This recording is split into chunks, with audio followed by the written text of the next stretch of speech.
मी Rahul Kulkarni NDTV मध्ये तुमचं स्वागत आहे. कॉमेडियन प्रणित मोरे आपल्यासोबत आहे. प्रणित, एक तर स्वागत आहे तुझं एनडीटीव्ही मध्ये. धन्यवाद. थँक्यू. भारतीय राज्यघटनेनं 14, 15 आणि 16 ही जी आपल्याला मूलभूत अधिकाराची कलमं दिलेली आहेत ना, त्याचा मी स्टन सपोर्टर आहे. म्हणजे माझ्या स्वतःच्या व्हिडिओ खाली इतक्या अश्लाघ्य पद्धतीच्या टीका टिप्पणी होत असतात आणि अनेक जण माझ्यावरती प्रेम करणारे पण आहेत, जसे प्रणितवरती प्रेम करणारे. तर याच्या 2 गोष्टी आहेत. एक म्हणजे तुम्ही त्याच्याकडे किती गांभीर्यानं बघायचं. मी 2 गोष्टी त्याच्याकडे बघतो प्रणित. एक म्हणजे जे अशा पद्धतीच्या कमेंट्स करतात, तर त्यांना त्यांच्या कुटुंबातून मिळालेले संस्कार हा एक भाग आहे. आणि जसा तुझा आता मध्ये तू एक व्हिडिओ काल परवा केला, की फ्रीडम ऑफ एक्सप्रेशन वगैरे, तर मी त्यांचा तो अधिकार पण मान्य करतो. परंतु भारतीय राज्यघटनेनं ह्या आपल्याला दिलेल्या मूलभूत अधिकारामध्ये सुद्धा काही बंधनं घालून दिलेली आहेत आणि म्हणूनच त्याच्यामध्ये फौजदारी संहिता आणि सिव्हिल अशा दोन्ही पद्धतीनं जर कोणाला असं वाटलं, की माझी बदनामी होते आहे, तर ते त्या संदर्भामध्ये अशा पद्धतीचा निर्णय घेऊन त्याप्रमाणे ते कारवाई करू शकतात. सो प्रणित हा सोलापूरला गेला होता. महाराष्ट्र राज्याचे माजी मुख्यमंत्री, आपल्या देशाचे माजी गृहमंत्री श्री अ, ज्यांचे नातू पण आता चित्रपट सृष्टीमध्ये आलेले आहेत. तर प्रणितनी या वीर पहाडिया की पहारिया खरं म्हणजे, तर त्याच्यावरती एक कमेंट केली आणि तो व्हिडिओ पण व्हायरल झाला. तर त्याच्यानंतर प्रणित ज्या ठिकाणी हा शो करत होता, तो शो पूर्ण संपल्यानंतर प्रणितला मारहाण झाली. आणि मी जसं म्हणालो, की कुठल्याही गोष्टीला 2 बाजू असतात, तर दोन्ही बाजूवरती आपण चर्चा करूया. पण प्रणित, तुला कल्पना होती की असं काही होईल म्हणून? नाही. एक आर्टिस्ट म्हणून आम्ही कधी हा विचार नाही करत. ऍटलीस्ट मी तरी विचार नाही करत की एखादा जोक आपण कॉन्ट्रोवर्सी साठी बनवावा. म्हणजे नेहमी हा हेतू असतो की एक मेसेजही जावा, प्लस लोकांनी हसावं, त्याच्यात एक एंटरटेनमेंट असावी, एवढाच हेतू असतो प्रत्येक जोकच्या बाबतीत. पण मग त्या दिवशी काय झालं? त्या दिवशी म्हणजे 2 तारखेला रविवारी माझा सोलापूरमध्ये शो होता. नेहमीप्रमाणे शो एकदम छान गेला, सगळं सुरळीत झालं. शो नंतर सगळे फॅन्स त्यांनी रांग वगैरे लावली, आम्ही त्यांच्यावर फोटोज काढले. तिथपर्यंत सगळं बरोबर होतं. पण जसे हे फोटोज काढून झाले, काही 10-12 जण होते ते घुसले आणि ते लोक स्टेजवर आले. आधी मला वाटलं की ते फॅन्सच आहेत. पण त्याच्यातले 4-5 जण मागून आले, 4-5 जण पुढून आले आणि काही संवाद न साधता त्यांनी सरळ मला मारण्यास सुरुवात केली. हाताबुक्यांनी मारलं, लाथांनी मारलं त्यांनी मला आणि इव्हन त्यांनी मला लाईफ थ्रेटही दिला.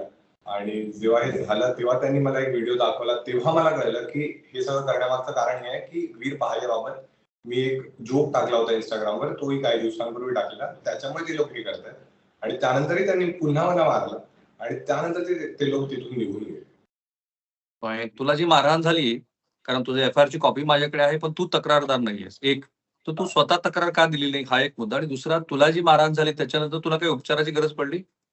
हो, तर मी एफ-आय-आर का नाही दाखल केली, कारण जेव्हा ही मारहाण वगैरे झाली, मी सोलापूरमध्ये होतो. जसे ते लोक तिथून निघून गेले, तेव्हा मला जे ऑडियन्स मेंबर होते त्यांनी सांगितलं की यांच्यातला जो एक मेन माणूस होता तो तन्वीर शेख होता. कारण मला सोलापूरबद्दल कोणाबद्दल काही माहिती नाहीये, का झालं वगैरे. तेव्हा मला कळलं की हा माणूस आहे. आणि व्हेन्यूचा जो एक माणूस होता, म्हणजे मॅनेजरच, त्यांनी तिथून पोलिसांना फोन लावला आणि त्यांनी काहीतरी कॉन्व्हर्सेशन केलं. ते मला म्हणाले की तुमच्याशी पोलिसांना बोलायचं आहे. त्यांनी मला त्यांचा फोन दिलाही. मी पोलिसांना पूर्ण सिच्युएशन सांगितली, काय आहे वगैरे. त्या पोलिसांचं नाव मला लक्षात नाहीये, कारण ऑब्व्हियसली सगळं एकदम पटापट झालं. मी त्यांना सिच्युएशन सांगितल्यावर ते मला म्हणाले की ठीक आहे, तुम्ही काळजी करू नका, आम्ही तुमच्याकडे हेल्प पाठवतोय. आणि ही गोष्ट झाली 6, 6:15च्या दरम्यान. 7:30 पर्यंत मी तिथेच थांबलेलो. कोणतीही मदत आली नाही. त्यामुळे मला वाटलं की काही मदत इथे मिळणार नाहीये. सगळ्यांनी मला हाच सल्ला दिला की आता तू मुंबईला जा, तू जी काही ऍक्शन घ्यायची ती तिथून घे. आणि त्यामुळे मदत मिळाली नाही. त्यामुळे आम्ही विचार केला की आता काही पोलिसांची मदत नाहीच मिळाली, तर आपण काही इथे करण्याचा काही अर्थ नाही, म्हणून मी मुंबईला निघून आलो. आणि तुला काही उपचाराची गरज पडली? मुंबईला आल्यावर मग मी डॉक्टरांकडे गेलो. तेव्हा मला कळलं की म्हणजे माझ्या डोक्याला, पाठीला, पोटाला, हाताला सगळीकडे मुका मार होता. आणि मग त्यांनी सांगितलं की आपण औषधांची ट्रीटमेंट सुरू करूया, कारण मार बऱ्यापैकी लागलाय. आणि जर 4-5 दिवसानंतरही हा जर पेन अजून एस्केलेट झाला, तर मग आपल्याला स्कॅन्स वगैरेसाठी पण जावं लागेल. ओके. तुला काही सायकॅट्रिक मानसोपचार तज्ञाची गरज पडली? अजून तरी मी गेलो नाहीये, पण माझ्या मनात तोच विचार येत राहतो की जर एक जोक करण्यासाठी किंवा एखादी गोष्ट फक्त लोकांसमोर मांडण्यासाठी जर तुम्ही हिंसेचं स्थान घेत असाल, हिंसेची भूमिका घेत असाल, तर मग यापुढे कोणत्याही आर्टिस्टला कधीही परफॉर्म करताना हीच भीती राहील की आपल्यावरही हे होऊ शकतं. राइट. महाराष्ट्र राज्याच्या पोलिसांनी म्हणजे त्या सोलापूर जिल्ह्याअंतर्गत जे काही आतापर्यंत काम केलंय त्याच्याबद्दल मला वाटतं 5 जणांना अरेस्ट झालेली आहे. तर त्याच्याबद्दल तू समाधानी आहेस? समाधानी म्हणजे ऍक्शन घेतली या गोष्टीचं मला चांगलं वाटलं. त्यांनी 5 हं. लोकांना अटकही केली आहे, पण अजूनही कोणत्या लोकांना अटक केली आहे त्याची नावं पुढे आली नाहीयेत किंवा मला सांगितलं नाहीये. आणि जो मुख्य आरोपी आहे म्हणजे तो अजूनही फरार आहे. प्लस सुरुवातीपासून जी माझी भूमिका होती, की या गोष्टीचं सगळं म्हणजे जे काही झालंय, नाही झालंय, सगळ्या गोष्टी सीसीटीव्हीमध्ये म्हणजे रेकॉर्ड झालेल्या आहेत. म्हणून मी तेच माझं मागणं होतं, की मला ती सीसीटीव्हीची एक कॉपी द्यावी सो दॅट लोकांनाही कळेल. ते लोकं म्हणतायत ना, की हे यांनी केलं असेल, यांनी नसेल केलं. मला कोणावर आरोप करायचा नाहीये, पण ॲटलीस्ट आपल्याला सगळ्यांना कळेल, की खरं काय आहे आणि मग मग आपण जे काही निष्कर्ष आहेत ते आपण लावू शकतो. राइट. पण तो बहुधा पोलीस तपासाचा भाग असल्यामुळं आणि एरवी खरं तर लगोलग अशा पद्धतीचे सीसीटीव्हीज माध्यमांना दिले जातात. पण अजूनही प्रणीतवरती जो हल्ला झाला त्याचे सीसीटीव्ही फुटेज आलेले नाहीत हे खरं आहे. पण मी असं गृहीत धरतो, की सोलापूर पोलिसांना तो कदाचित पोलीस तपासाचा भाग असल्यामुळे तो द्यायचा नसेल. इथे तुझ्या मते श्री सुशीलकुमार शिंदे किंवा हा जो वीर पहारी आहे, ह्या दोघांच्या इन्फ्लुअन्समुळे हे घडलंय? सध्या तरी मला असं कोणाच्या याच्या बाबतीत नाही जायचं ह्या पॉलिटिकल हं, अँगल किंवा काय आहे. पण हां, हं. जे लोक आले जसं मी सांगितलं त्यांनी मला क्लिअरली म्हटले ते लोक, की वीर पहारीवर पुन्हा जोक बनवून दाखवा. म्हणजे ही गोष्ट तर क्लिअर होती, की त्या जोकमुळे ही गोष्ट घडली. त्यानंतर वीर पहारी यांनी सोशल मीडियावर माफी वगैरे पण मागितली पण मेन मुद्दा हाच आहे, की हा भाग माफीचा नाहीये. हा भाग याचाच आहे, की एक आर्टिस्ट म्हणून जेव्हा तुम्ही परफॉर्म करता, जसं तुम्हीही रिपोर्टर आहात, तुम्ही जसं म्हटलं, की तुम्ही गोष्टी लोकांसमोर मांडता. त्यामुळे बऱ्याच लोकांना तुमचं काम नाही आवडणार. पण ठीक आहे, त्यासाठी तुम्ही संवाद साधू शकता. तुम्ही त्यांना सांगू शकता, की हे काम मला आवडलं नाही किंवा जास्तीत जास्त तुम्ही ते काम बघू नका. कारण कोणी तुम्हाला फोर्स नाही करत आहे, की हे काम तुम्हाला पाहिलंच पाहिजे. हे फक्त एक एंटरटेनमेंट किंवा इन्फोटेनमेंट जे म्हणतात त्याचा भाग आहे. त्यासाठी तुम्ही जर विचार करत असाल, की एका आर्टिस्टला मारणं हे आपल्यासाठी बरोबर आहे. तर उद्या ही गोष्ट कोणतीही गोष्ट दुसऱ्याला आवडणार नाही, मग तो पण हेच काम करेल. फाईन. तुला असं वाटतं, की या प्रकरणामध्ये वीर पहारियाला सुद्धा आरोपी केला पाहिजे? सध्या तरी मला ही गोष्ट वाटत नाही. मी तुम्हाला तेच म्हटलं ना, की जेव्हा सीसीटीव्ही फुटेज मिळेल, कारण आजही असं होतं, की कोणी कोणाचं नाव सांगून काही गोष्टी करतं. बऱ्याच गोष्टी काही एक पॉलिटिकल अँगल म्हणा, पी-आर अँगल काय-काय भलत्या गोष्टी आल्या. आर्टिस्ट म्हणून आमचं काम फक्त काम करणं आहे. त्यामुळे जेव्हा हे विचार करण्यापेक्षा, अझ्युम करण्यापेक्षा, की ह्यानेच केलं असेल, त्यापेक्षा जेव्हा आपल्याला दिसेल, की हा बाबा हाच माणूस होता, तेव्हा सगळ्यांनाच कळेल. कारण जसं मी म्हटलं, की मी सोलापूरचा नाहीये. मला माहित नाही कोणता माणूस कोण आहे, त्याने काय केलं, कशासाठी केलं. पण हां, जेव्हा आपल्याकडे ॲक्चुअल फुटेज दिसेल, तेव्हा सगळ्यांनाच कळेल किंवा बरेच लोक असे पण पुढे येतील, ते म्हणतील, की "हां, बाबा हे आहे म्हणून ही गोष्ट झाली." म्हणून मला वाटतं, फाईन. की जेव्हा आपल्याला क्लॅरिटी मिळेल, तेव्हाच ह्या सगळ्या गोष्टी सिद्ध होतील.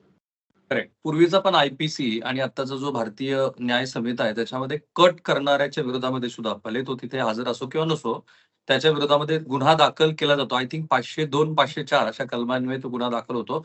या क्षणाला तरी प्रणीतचं असं म्हणणं नाहीये, की त्याच्यामध्ये वीर पहारिया वगैरे आहे. आता मला जरा ना ही एक बाजू सगळी समजून घेतल्यानंतर प्रणीतला आता मला दुसऱ्या बाजूने काही प्रश्न विचारायचे आहेत. प्रणीत तुझं जे करियर आहे, त्याची सुरुवात कशी झाली? तू करियरच्या आता कुठल्या टप्प्यावरती आहे? आणि तुला जो काही फॉलोअर्सचा बॅकिंग आहे, ती कुठून येते जास्त मोस्टली? ही करिअरची सुरुवात खूपच रँडमली झालेली. म्हणजे मी एमबीए हं. केलंय. तेव्हा एक जॉब करायचो मी एमबीएचा आणि तेव्हाच असं मित्रांनी म्हटलं, की "अरे, तुझी मतं चांगली असतात, तुझा सेन्स ऑफ ह्युमर चांगला आहे." त्या हिशोबाने आम्ही स्टँड सुरू केलं. फक्त एक आनंद मिळायचा म्हणून ही गोष्ट सुरू केलेली. पण 2-3 वर्षात एवढे फॉलोअर्स वाढले, लोकांचं प्रेम मिळायला लागलं, तेव्हा मला कळलं, की ही गोष्ट आपण फुल टाईमही करू शकतो. आणि ओके. मोस्टली जसं तुम्ही म्हणालात, की माझे 2 अकाउंट आहेत. एक आरजे प्रणीत आणि एक महाराष्ट्रीयन भाऊ. आणि महाराष्ट्रीयन भाऊवर जास्त फॉलोअर्स आहेत. त्यामुळे मोस्टली महाराष्ट्रातले जे लोक आहेत, मराठी लोक आहेत, हे आपले सगळे मोस्टली माझे फॉलोअर्स आहेत. आणि त्यामुळेच मी जसं म्हटलेलं माझ्या स्टेटमेंटमध्ये, की महाराष्ट्रात राहून ही गोष्ट कधी होईल असं मला वाटलं नव्हतं. कारण मराठी लोक माझ्या शोला येतात. माझ्या शोचं नावही भूमिपुत्र आहे. ज्याच्यात आपण हं. मराठी लोकांच्या आयुष्याबाबत सगळ्या गोष्टी डिस्कस करतो. फाईन. मग आता तुझा हा फुल टाईम व्यवसाय झालेला आहे, बरोबर? हो, आता मी या गोष्टी फुल टाईम करतो. ओके. आता मला जरा पहारियावरती तू जो विनोद केला होता, do you want to repeat this? हा जोक आता तरी आम्ही तेच आहे, की कॉन्ट्रोव्हर्सी नंतर तो काढलाय. पण जर तुम्हाला हवा असेल तर तो YouTubeवर प्लीज गो आहे अहेड. कारण काही. मला पुढचे जे तुला प्रश्न विचारायचे आहेत त्याच्या अनुषंगाने असल्यामुळे तू नेमकं काय म्हणाला होता ते मला जरा प्रेक्षकांना अधिक क्लॅरिटी यावी म्हणून. त्यातला एक पार्ट आहे जो मला माहिती आहे, की थोडासा एडिट करावा लागेल. But go ahead. We can make it.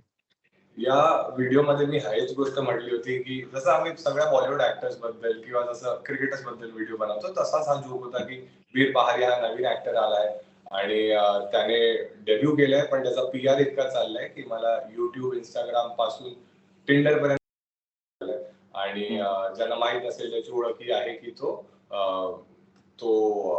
Janhvi कपूरच्या बॉयफ्रेंडचा भाऊ आहे आणि एका पॉलिटिकल व्यक्तीचा तो नातू आहे आणि पॉलिटिकल व्यक्तीचा नातू असल्यामुळे त्याची ऍक्टिंग चांगली आहे. पण या मूवी मध्ये तो एका स्काय फोर्स म्हणजे एअरफोर्सचा माणूस दाखवलाय, पण ऍक्टिंग त्याने अशी केली आहे की त्याला ते लोक पाकिस्तानात सोडून येतात आणि सगळी ऑडियन्स म्हणते की नाही ठीक आहे, त्याला तिथेच ठेवा. होय. आता दुसरी साईड अशी आहे प्रणित, की याच्यामुळे काय झालं, की सोलापूरसह सुशीलकुमार शिंदे यांना मानणारे जे लोक आहेत, त्यांना असं वाटायला लागलं, की प्रणितनी सोलापूरमध्ये येऊन अशा पद्धतीचा जोक नसता केला, तर ते अधिक उत्तम राहिलं असतं. एक. आणि दुसरा मुद्दा असा आहे, की जेव्हा इतक्या मोठ्या पॉलिटिकली हे असलं म्हणजे तुझं सगळं फ्रीडम ऑफ एक्सप्रेशन मी आधीच मान्य केलेलं आहे. तरी सुद्धा जेव्हा एखाद्या व्यक्तीबद्दल आपण असं बनतो, तेव्हा ज्या व्यक्तीचा त्याच्याशी दुरान्वय संबंध नाही, त्याला ह्या गोष्टीमध्ये आणणं विनोदाचा भाग म्हणून तरी बरोबर आहे, असं तुला आता मागे वळून पाहताना वाटतं का? जी गोष्ट तुम्ही म्हणताय म्हणजे आता बघा हेच आहे की प्रत्येक जोक, प्रत्येक एक मत जे असतं ना, हे नेहमी सब्जेक्टिव्ह असतं. जर आज मी तुम्हाला विचारलं की तुम्हाला आंबा आवडतो का, तुम्ही म्हणाले की नाही आंबा तर खूपच घाणेरडं फळ आहे, याचा अर्थ हा नाही की आंबा चांगला नाहीये, हे तुमचं मत आहे. त्यामुळे ज्या गोष्टींची मी रिस्पेक्टही करतो की बऱ्याचशा गोष्टी सेन्सिटिव्ह असतात, आपल्या जीवाच्या मनाच्या जवळ असतात. आम्हाला बरेच लोक येऊन सांगतात की हा जोक मला आवडला नाही, यामुळे माझ्या भावना दुखावल्या गेल्यात आणि आम्ही त्यांचा ऐकतो. आम्ही बरेचसे जोक्स आम्ही हटवूनही टाकतो, कारण आम्ही पण माणूस आहोत. काय गोष्टी कोणाला वाईट वाटतील वगैरे आम्हाला माहित नसतात. त्यामुळे तेच आहे, संवाद साधणं इम्पॉर्टंट आहे. आम्ही बरेचसे जोक्स अजून हटवले, पुढे पण आम्ही हटवू, कारण जोक करण्यासाठी आमचं इंटेन्शन हे असतं की लोकांनी त्याचा आनंद घ्यावा, त्यांना आनंद व्हावा आणि मजा घ्यावी. हे कधी नसतं की कोणाच्या भावना दुखाव्या. त्यामुळे जर हा तुम्हाला वाटतंय की हा जोक चांगला नाहीये किंवा याचं काम बरोबर नाहीये, तर तुम्ही जाऊन त्यांना सांगा. मी ऑफिसचे जे लोक काम करतात त्यांना पण हेच सांगेन, जर जेव्हा तुमचं काम चुकत असेल, आपण एवढं वर्ष काम करतो, तुमचा बॉस येऊन तुम्हाला सांगतो ना की हे काम बरोबर नाही झालं, याला बरोबर कर किंवा हे काम चेंज कर. असं थोडी होतं की तुमचा बॉस येऊन तुम्हाला सरळ हाणामारी करायला सुरुवात करतो. तर हे आमचं पण काम आहे. जर तुम्हाला एखादं काम आवडत असेल, तुम्ही येऊन सांगा की कसं वाटतंय तुम्हाला, कमेंट करा किंवा मेसेज करा, मेल आयडी असतं तिथे सांगा. पण हिंसेचं रूप घेणं हे माझ्या मते हे बरोबर आहे. Completely agree with you. म्हणजे अशा पद्धतीनं कोणी प्रतिवाद करताना हात उचलणं याला कुठल्याच अर्थाने समर्थन नाही. परंतु प्रणीत आपले स्वतःचे फॉलोअर्स वाढवण्यासाठी आणि त्याचं फुल टाईम करिअर असल्यामुळं आता त्याच्या उपजीविकेचं आणि त्याच्याहून मोठं म्हणजे त्याच्या लाईफस्टाईलचं ते एक मुख्य माध्यम झालेलं असल्यामुळं प्रणीत अशी कॉन्ट्रोव्हर्सी क्रिएट करतो असं जर कोणाला वाटलं तर? हेच मला सांगायचं की जर कॉन्ट्रोवर्सी माणूस तेव्हा करतो जेव्हा त्याचं काम चालत नसतं. म्हणजे मी ही गोष्ट ज्यांना माहित असेल त्यांना सांगतो, 7-8 वर्षापासून मी स्टँडअप कॉमेडी करतोय. हिंदीमध्ये आम्ही पूर्ण इंडियाचे दौरे केले, महाराष्ट्राचे पूर्ण दौरे केले. जर तुम्ही माझ्या प्रोफाईल मध्ये जाऊन पाहाल तर असं नाही आम्ही छोटे छोटे शोज करतो, आम्ही मोठी मोठी ऑडिटोरियम्स, नाट्यगृह ही आमचे सोल्ड आउट शोज जातात. त्यामुळे अशी कॉन्ट्रोवर्सी क्रिएट करून मोठं बनणं हे म्हणजे त्याच्यात एक मानसिक त्रास पण आहे ना. तर त्या गोष्टी करण्यात काही अर्थ नाही आणि ते करून तुम्हाला काय वाटत असेल की सोलापुरात तर आम्हाला पहिल्यांदा शो होता, मला माहितच नव्हतं की अशा गोष्टी घडू शकतात. आणि जे तुम्ही म्हणताय अजून एक गोष्ट ही पण आहे की ही गोष्ट काही मी त्या शो मध्येही केली नव्हती, ही गोष्ट ऑनलाईन होती. त्यामुळे जर ऑनलाईन तुम्ही पाहिलं तर बऱ्याच गोष्टी आपण आधी म्हणतो पुढे म्हणतो, त्या कोणाला कधी वाईट वाटतील आणि ते कधी काही ट्रिगर होतील असं तुम्ही सांगू नाही शकत. त्यामुळे कॉन्ट्रोवर्सी क्रिएट करून पुढे होणं हे माझ्या संस्कारातही नाही आणि माझ्या मनातही कधी नव्हतं. की फाईन. तुझं सुशील कुमार शिंदे यांच्या राजकारणाबद्दल काय मत आहे? कारण मी पॉलिटिकल जर्नलिस्ट आहे. राजकारणात मी तुम्हाला सांगेन तर माझं असं काही म्हणजे असे माझी मतं अशी नाही आहेत की या गोष्टीसाठी आपण ह्यांना टार्गेट करावं किंवा नाही करावं. आणि नेहमी तुम्ही बघाल तर मी सटायर वाला कॉमेडी सेटअप युज करतो आणि असं कोणत्याही पॉलिटिक्स बद्दल किंवा रिलीजन बाबत की त्यांना टार्गेट करून मी कधी कोणत्या गोष्टी म्हटल्या नाहीयेत. हा जर काही जसं की मुंबईमध्ये कोणत्या कामाची गोष्ट असेल ती आपल्याला आवडली नाही, की कधी मेट्रो कन्स्ट्रक्शन झालं किंवा त्या गोष्टींबद्दल आम्ही म्हणतो, पण असं कोणाला टार्गेट करून काही गोष्ट म्हणायची असं काही आमचा हेतूही नसतो. तर तू कधी म्हणजे त्यांची भाषणं किंवा त्यांच्या सभा किंवा त्यांचा मुख्यमंत्री पदाचा काळ तू कधी बघितलंयस Sushil Kumar Shinde?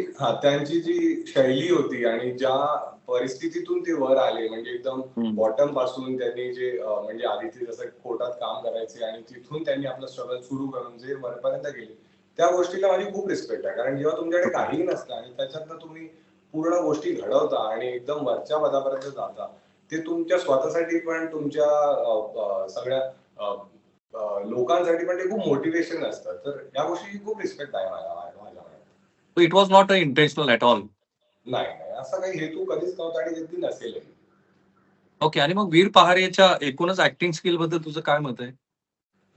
स्टुडिओला light of out. त्याबद्दल आधीच मी सांगितलेलं आहे की मला ते कसं वाटलं, पण तेच आहे की बघा बरेचसे ऍक्टर असे पण असतात की जे सुरुवातीला तेवढं नाही जमत, कारण हे प्रत्येक काम अवघड असतं की जर तुम्ही तुमचं पण पाहाल की इनिशियली वाटतं की हा प्रेशर असतं काही गोष्टी आणि हळूहळू जमतात की म्हणजे आता जर मी एक्झाम्पल दिलं तर तुम्ही पाहाल तर की अनन्या पांडे आधी मला वाटायचं की ऍक्टिंग तेवढी नाही जमत आहे, मी त्यांच्यावर पण जोक्स केले, पण आता जेव्हा मी त्यांचं खोबे का पाहिलं मला वाटलं की किती इम्प्रूव्ह केलं, कारण तेच आहे, प्रत्येक गोष्टी तुम्ही मेहनत करता ग्रोथ होतेच आणि क्रिटिसिझम कसं घ्यायचं तुमच्यावरही. माझ्या व्हिडिओजवर पण कमेंट्स असते की हसायलाच नाही आलं, कशाला कॉमेडी करतो, पण मी नेहमी विचार करतो की हे कन्स्ट्रक्टिव्ह क्रिटिसिझम आहे, आपल्याला इम्प्रूव्ह करायचं. मी हे नाही विचार करत की जाऊन यांना शोधूया आणि यांना मारलं पाहिजे. फाईन. पण इंटरेस्टिंग गोष्ट काय की प्रणितवरती हल्ला झाल्यानंतर भारतीय जनता पार्टीची मंडळी फारच सक्रिय झाली. विशेषतः मला वाटतं अक्कलकोटचे आमदार सचिन अक्कलकोटे यांनी जास्तच पुढाकार घेतला असं एक मत आहे. आणि कदाचित सचिन हे प्रणितच्या सातत्यानं संपर्कात पण आहेत. हे खरं आहे का? अर्थात विरोधी पक्ष त्यांचा त्यात समोर खासदार प्रणिती शिंदे असल्यामुळं कदाचित तो भाव असा. Is it true? त्यांनी मला कॉन्टॅक्ट केला, काय घडलं ते त्यांनी विचारलंय, पण मला तुम्हाला एक गोष्ट सांगायची आहे की जर सगळ्यांनी आपापली कामं बरोबर केली ना, तर मग कोणी कोणाला फोन करणं किंवा हे जे तुम्ही म्हणताय ना की ते विरोधी नेते वगैरे आम्हाला कधी माहितीही नसतं. जसं की मी तुम्हाला हे सांगायचं की गेल्या आठवड्याभरापासून मुंबई पोलीस झाले, सोलापूर पोलीस यांच्याशी खूप माझा संपर्क झाला. तेव्हा मला कळलं की जर सामान्य लोकांची कामं जशी झाली पाहिजे सिस्टमच्या हिशोबाने जर झाली, तर कोणाला कोणाला फोन करायची, सहानुभूती दाखवायची गरज नाही भासणार. Okay, fine. म्हणजे तू पोलिसाच्या एकूण तपासावरती या क्षणी तरी फारसा समाधानी नाहीयेस. मला वाटतं की हा जर जेव्हा सगळ्या गोष्टी क्लिअर होतील आणि प्रत्येक गोष्टीची अपडेट ऍटलीस्ट मला मिळेल की हा सध्या ह्याची परिस्थिती ही आहे की ह्याचं या गोष्टीचं हे समाधान आपल्याला मिळू शकतं किंवा ही गोष्ट यामुळे थोडी रखडते, तर मलाही चांगलं वाटेल की हा ठीक आहे की एकूण आपण योग्य ट्रॅकवर असतो. कारण काय असतं प्रत्येक गोष्ट जेव्हा हॉट टॉपिक असते तेव्हा सगळ्या गोष्टी एकदम सुरळीत जातात, पण जेव्हा ते थंड होतात मग लोक विसरतात, मग त्यांना वाटतं की ठीक आता नवीन अध्याय. आता तू मुलाखतीच्या मोडमध्ये आहेस म्हणून, पण सध्याच्या राजकीय स्थिती आपली किंवा सामाजिक स्थिती देशभरातली, याच्याबद्दल तुझा फेव्हरेट असलेला कुठला विनोद आहे, की जो सतत सांगत राहतोस तू? असं कोणता विनोद ऍज तर नाहीये. हां. पण असं मी मुंबईत राहतो, तर मुंबईतल्या गोष्टी मी पाहतो, तर त्याच गोष्टी मला वाटतात गो की अहेड. काही हां. गोष्टी चांगल्या नाही, पण गो आहेत. फॉर एक प्रॉब्लेम आहे की आपण ना मग वाईट गोष्टींकडे इतकं पाहतो की आपण चांगल्या गोष्टी विसरून जातो, की आता इतक्या गोष्टी चांगल्या पण झाल्या. जसं की मी नेहमी म्हणत असतो की आपल्या आता जसं की हे जे समृद्धी महामार्ग आहे की शोजमुळे मला नेहमी ट्रॅव्हल करावं लागतं, तर त्या गोष्टी मला नेहमी चांगल्या वाटतात की जर आता इथून मला जायचं नागपूरला, मी बाय रोड पण ट्रेनच्या आधी पोहोचू शकतो. तर काही गोष्टी चांगल्या पण आहेत, पण आता नेहमी आपण तेच आहे की क्रिटिसिझम करायचं म्हणजे म्हणतो की हा वाईट गोष्टींवरच बोलूया, त्यामुळे चांगल्या गोष्टी आपण विसरून जातो. पण तिकडे जे काही आता काय माझ्या माहितीपासून तू नवी मुंबईत राहतोयस. बराचसा मुंबईकर आता मुंबई सोडून उपनगरामध्ये जाऊन स्थिरावलाय आणि दोन्ही ठाकरे बंधूंचं जे काही चाललंय त्याच्याबद्दल, कारण आताच मुख्यमंत्र्यांनी भेट घेतली राज ठाकरेंची. How do you see? नाही, या गोष्टीबद्दल मला तेवढी इन्फो नाहीये, पण मी नवी मुंबईला राहतो. आता म्हणताय तिथे एअरपोर्ट चालू होणार आहे, तर त्या गोष्टीमुळे आनंद झाला की आता बाजूला एअरपोर्टला ट्रॅव्हल करायची गरज नाही पडणार. ओके. आणि एकनाथ शिंदे सारखी दाढी वाढवायचा विचार नाही ना तुझा? दाढीचा आता उपचार वगैरे चाललेले, त्यामुळे दाढी कापण्याची काही संधी नाही मिळाली, त्यामुळे वाढली नाही. पण आता ते पण मेसेज येत आहेत की दादा दाढी भलतीच वाढली, थोडी कमी कर. अरे लाईटर झालंय, पण मला थोडं सिरियसली सांग, तुझ्या कुटुंबाची रिएक्शन काय होती या सगळ्या गोष्टीनंतर? दोन प्रकारची रिएक्शन होती. जे काही फॅमिली मेंबर्स हे म्हणाले की काय करायचं आपल्याला, की तुझं काम रिस्की आहे, आपण या सगळ्यात नको पडूया.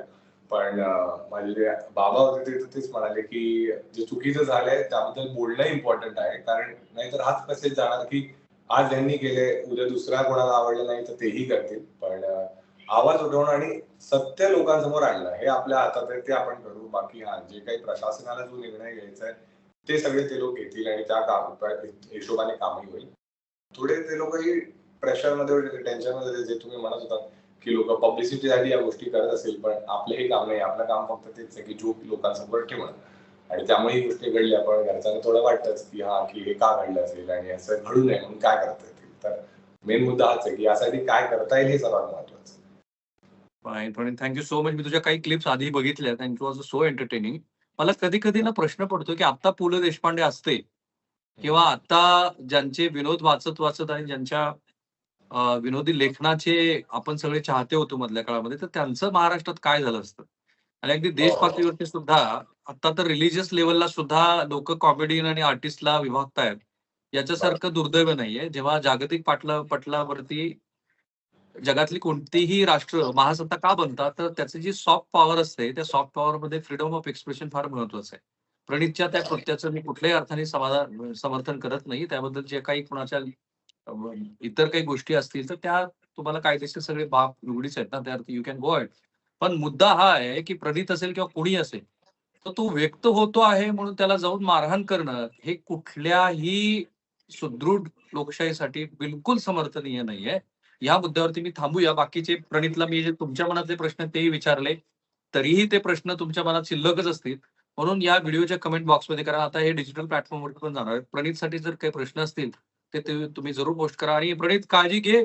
पण मला नाही वाटत, की इतका मोठा मुद्दा आहे, की तुला याच्याबद्दल फार काळजी वाटावी आणि तू काही तुझे शो थांबवावेत. नाही, नाही. ते तर नाही होणार. शोज तर चालू गो आहे. Ahead, conquer the world. धन्यवाद, धन्यवाद. जय हिंद, जय टेक महाराष्ट्र. केअर. बाय. धन्यवाद.